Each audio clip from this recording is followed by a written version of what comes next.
ఉన్న బంగారాన్ని విడిపించి ఆ రోజు ఆన్లైన్ రేటుకే మేము కొంటాం. Sharma gold company. నమస్తే రమ్మగారు. నమస్తే జయ. రమ్మగారు, ధర్మ సందేహాల్లో భాగంగా దేవుని ప్రతిమలు అలానే ఫొటోస్ మనం తుడుచుకొని పూజ చేసుకునే ముందు తుడుచుకుంటాం కదా, దానికి ప్రత్యేకమైన రోజులు ఏమన్నా ఉంటాయా? ఈ రోజు తొడగొచ్చు, ఈ రోజు తుడుచుకోకూడదు, అట్లాంటి నియమాలు ఏమన్నా ఉన్నాయంటారా మీ విధానం? అంటే మామూలుగా మంగళవారం శుక్రవారం కాకుండా దేవతా ప్రతిమలు తుడుచుకోవటం కానీ పులికాపు పెట్టడం, వాటిని తోమి పెట్టుకుంటాం, శుభ్రంగా పెట్టుకుంటాం కదా. నెలకు ఒక్కసారి చేసుకుంటే బాగుంటుంది ఎప్పుడైనా. కానీ మంగళ శుక్రవారాలు కాకుండా అమావాస్య కాకుండా చేసుకుంటే బాగుంటుంది. మామూలుగా మనం చేసుకునేది మామూలుగా ఫోటోలు అవి తుడవటం అంటే ఏం చేస్తాము, మొత్తం మందిరంలో ఉన్నవన్నీ తీసి బయట పెట్టి తుడిచి మందిరం ఒకసారి శుభ్రంగా తుడిచేసుకుని వీటిని కూడా తడిబట్టి పెట్టి తుడిచి మళ్ళీ బొట్టుగా పసుపు పెట్టి గంధం పసుపు బొట్టు పెడతాం, బొట్టు పెట్టి మళ్ళీ స్థాపిస్తాం, మళ్ళీ వెనక్కి పెట్టుకుంటాం. అవును కదా, ఒక గంటన్నర పడుతుంది కదా ఈ పని అంతా. బూజులు దులుపుకోవటాలు ఇవన్నీ పడతాయి ఆ పనులు. నెలలో ఒక రోజు, నెలకు ఒక్కనాడు చేస్తే కొంచెం శుభ్రంగా కళకళలాడుతుంటే దుమ్ము పట్టిపోకుండా హారతి పొగలు, తర్వాత ఏమో ఈ అగరబత్తుల పొగలు అవి పట్టేసి బంకగా జిగురుగా అవుతుంది. నూనె కూడా అంత సరైన నూనె కాదనుకో, దీపారాధన పెడితే నూనె చూరిపోతుంటాయి, పొగ చూరిపోతుంటాయి. ప్రతి నెల వంటిల్లు బాగు చేసుకున్నట్టు, హాల్ బాగు చేసుకున్నట్టు అట్లా ప్లాన్డ్గా చేస్తాను చూడు, అట్లా దేవతార్చనని కూడా బాగు చేసుకుంటే బాగుంటుంది. మామూలుగా ప్రతిమలు అవి ఉన్నాయనుకో, కొంతమంది దగ్గర ప్రతిమలు, అవునండి, వాళ్ళకి మనం చెప్పక్కర్లేదు. ప్రతిమలు ఉన్న ఇంట్లో ప్రతిమలు పెట్టుకునే అలవాటు ఉన్న వాళ్ళకి చక్కగా పులికాపు పెట్టడం, దాన్ని తిరుమంజనం అంటారు. తిరువంజన సేవ, తిరువంజనం చేయటం అంటే నేను తిరుమంజనం శుభ్రంగా తోమటం అనమాట. చింతపండు, కాస్త ఉప్పు లేదా పాత చింతకాయ పచ్చడి అవి వేసి, మా ఇంట్లో వాళ్ళైతే గడ్డి కాల్చి ఆ బూడిదవుతుంది కదా, దాంతో చింతపండు నీళ్లు అది కలిపి పులికాపు పెట్టేవాళ్ళు. పులికాపు పెట్టడానికి ఒక పద్ధతి. ఈ పులి కాపు అంటే పులుపు ప్లస్ ఈ కాల్చిన బూడిద, దాంతో పాటే చేసేవాళ్ళు అనమాట. చేసి దేవతా ప్రతిమలు శుభ్రంగా తోమేసేసుకోవటం, చక్కగా మంచినీళ్ళతో తలతల్లాడిచ్చి పెట్టుకోవటం. ఎప్పుడైనా శుక్రవారం మంగళవారం పనికిరాదు, ఇది సాధారణ నియమం. అమావాస్య నాడు చెయ్యరు. మళ్ళీ ఏకాదశి ద్వాదశిలో అస్సలు చేయకూడదు. మంగళవారం శుక్రవారం కాలేదండి అంచేత ఏకాదశి అయినా చేయకూడదు. ఈ తిథి చూసి పెట్టుకోండి. ఈ పని చేయడానికి క్యాలెండరు ఏకాదశి ద్వాదశి కాకూడదు, మంగళవారం శుక్రవారం అమావాస్య ఈ 5 కాకుండా, ఈ 5 అంటే మంగళవారం శుక్రవారాలు వారంలో నెలలో 4 సార్లు వస్తాయి కదా, 4 రోజులు 8 రోజులు అవి పోతాయి. 2 ఏకాదశులు 2 ద్వాదశులు 12 రోజులు పోతాయి. 13వది అమావాస్య.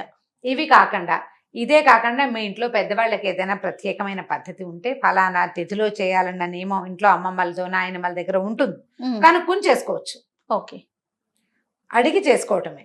అయితే ఈ పులికాపు పెట్టిన తర్వాత ఏం చేసుకుంటాం, మళ్ళీ అన్ని వెనక్కి పెట్టుకుంటాం కదా. ఈ పెట్టినప్పుడు ఏం చేస్తామంటే 2 విధానాలు చేస్తారు మామూలుగా. మేం చేసే విధానం ఏంటంటే గంధం కలుపుకుంటాం. గంధం అరగదీసి సాన మీద తీసి ఈ గంధం బొట్టు పెట్టి ప్రతిమకి, అప్పుడు దాని మీద కుంకుమ బొట్టు పెడతాం. నేను ఒకరి దగ్గర చూశాను, కుంకుమలో కొద్దిగా ఆవు నెయ్యి కానీ నువ్వుల నూనె చుక్క కానీ కలిపి రంగరిస్తారు, అది పెడతారు. కుంకుమ పెట్టాలంటే నూనె చుక్క వేయాలి అందులో, అప్పుడు కుంకుమ రాలిపోకుండా ఉంటుంది. ముదురు రంగులో అలా బొట్టు చక్కగా మెరమెరలాడుతూ కనిపిస్తుంది. నేను చూసాను రమ్మగారి ఈ విధానం. ఈ 2 పద్ధతులు చేస్తారు. గంధం పెట్టి బొట్టు పెట్టడం మామూలుగా మా ఇళ్లలో మేము చేసుకునే విధానం. పటాలైనా ప్రతిమలైనా కూడా గంధము పైన బొట్టు. ఈ గంధం సాంది లేవండి అంటే గంధాల డబ్బాలు కొనుక్కుంటాం కదా, అష్టగంధము అవి అంతే, కొద్దిగా కలపండి.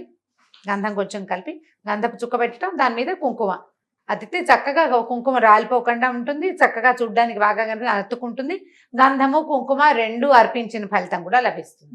ఇవి 2 పెట్టుకోవటం, ఇట్లా చూడగానే ఒక తృప్తి కలుగుతుంది. అలా ఇప్పుడు మందిరం శుభ్రం చేసుకున్నాక పువ్వులు నిర్మాల్యాలు అవి రోజు పెట్టిన పూలు కొన్ని పటాలు వెనక్కి పడిపోయి వాటి వెనక్కి పడిపోయి అలా ఉంటాయి, వాటన్నిటిని క్లీన్ చేసేస్తూ ఉండండి. వాటిని ఎక్కడ పెట్టొచ్చు రమ్మగారు?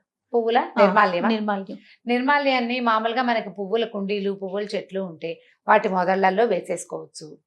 ఇంకో పని చేయొచ్చు, ఇప్పుడు మన మొక్కల్లో ఎరువులకి అవే కదా, సేంద్రియ ఎరువులు అవే కదా వాడుకుంటున్నాము. రోజు ఒక కవర్లో వేయడం, బాగా 3-4 గుప్పెళ్ళు అయిపోయిన తర్వాత ఏదైనా పెద్ద కుండీలో అడుగును పడేసి పైన మట్టేసేసేయండి. మన ఇంట్లో వెనకాల పెరళ్లలో స్థలాలు ఉంటే కనుక మొక్కల్లో వేసేసేయచ్చు. నిర్మాల్యం ఇన్ని పువ్వులతో పూజ చేసామనుకో, నిర్మాల్యం డిస్పోజ్ చేయలేకపోతాం. అవును, ఈ పువ్వు నిర్మాల్యం అంటే పూజా నిర్మాల్యం ఎలా ఉంటుందంటే, ఇవాళ పూజ చేస్తే రేపొద్దున తప్పకుండా నిర్మాల్యాన్ని తొలగించాలి. అలా ఉంచేయకూడదు. ఉంచకూడదు.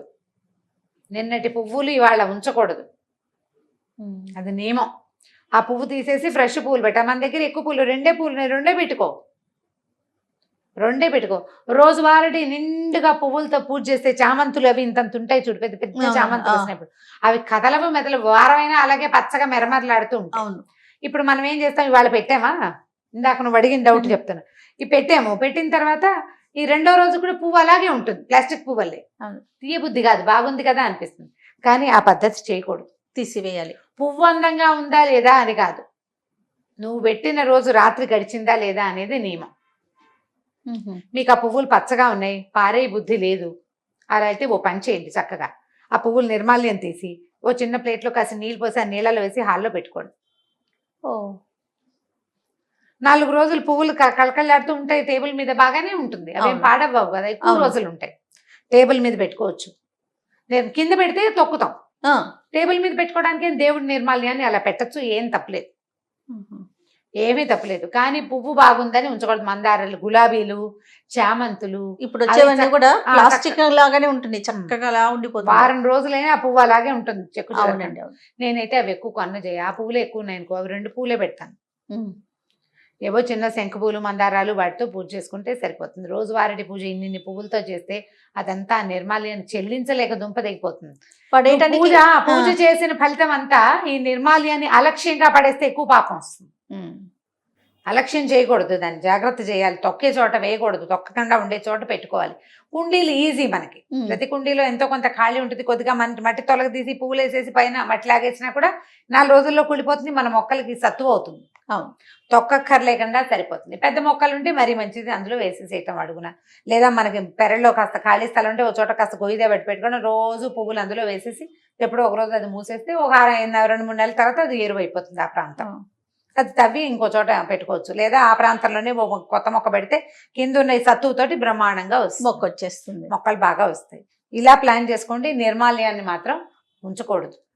దేవతా ప్రతిమలు క్లీన్ చేసుకునే విధానం కూడా ఇదే పంధ. దాంట్లో ఇంకా వేరే అమెండ్మెంట్ సాధారణంగా అయితే ఏమీ ఉండవు. మనం జాగ్రత్త వహించవలసిన 2 ముఖ్యమైన విషయాలు ఏంటంటే, పండక్కి మామిడాకులు, పువ్వులు, తోరణాలు కడతామా, కట్టి 4 రోజులు ఎండిపోయేవి అక్కడే ఉండేలాగా చేయబోకండి. 2వ రోజు తీసేసేయండి, లేదా 3 రోజులు ఉంచాలనుకుంటే 3 అయ్యాక 4వ రోజు తీసేయండి. శుక్రవారం, మంగళవారం తీయకూడదు, మనకు సాధారణ నియమాలు ఉంటాయి, అందరి ఇళ్లలోనూ ఉంటుంది. శనివారం నాడు తీసేయండి, శనివారం తీసేస్తే సరిపోతుంది కదా జ్ఞాపకంగా. ఇప్పుడు వాకిలి గుమ్మాన్ని కట్టింది కూడా నిర్మాల్యమేనా అనేది ఒక ప్రశ్న.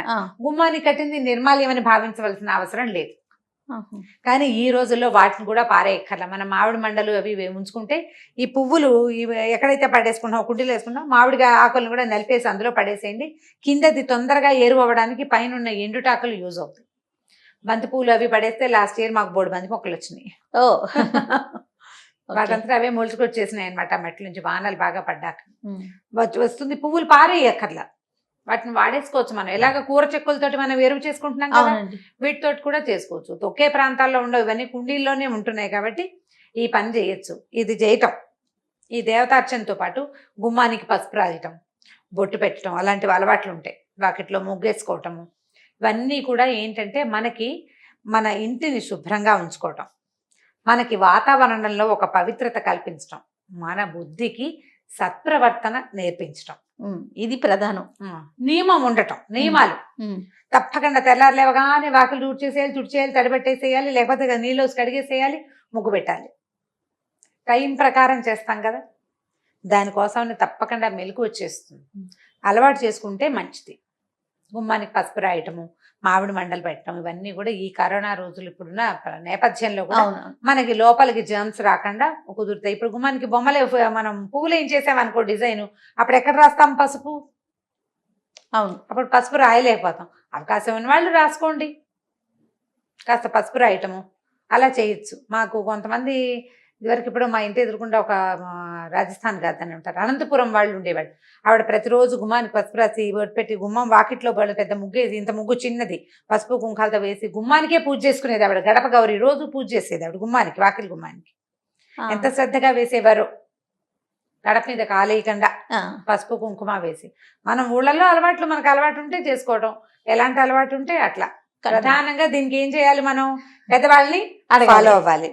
వాళ్ళని ఖచ్చితంగా. ఫాలో అయ్యి ఇవన్నీ కూడా మనకి ఆరోగ్యానికి, మన అలవాట్లకి, మన పద్ధతులకి కొంత మంచిని చేకూర్చేవి. అయితే వీళ్ళని చూసి వాళ్ళని చూసి కాకుండా మనం కంటిన్యూ చేయగలుగుతాము. మీరు అన్నట్లుగా భక్తి, శ్రద్ధ, ప్రధానంగా శ్రద్ధ మనం చేయగలుగుతాము అనుకున్నప్పుడు చేసేయండి. చేసేయడం మంచిది. వాళ్ళు ఎవరో చేశారని చేసుకోవద్దు.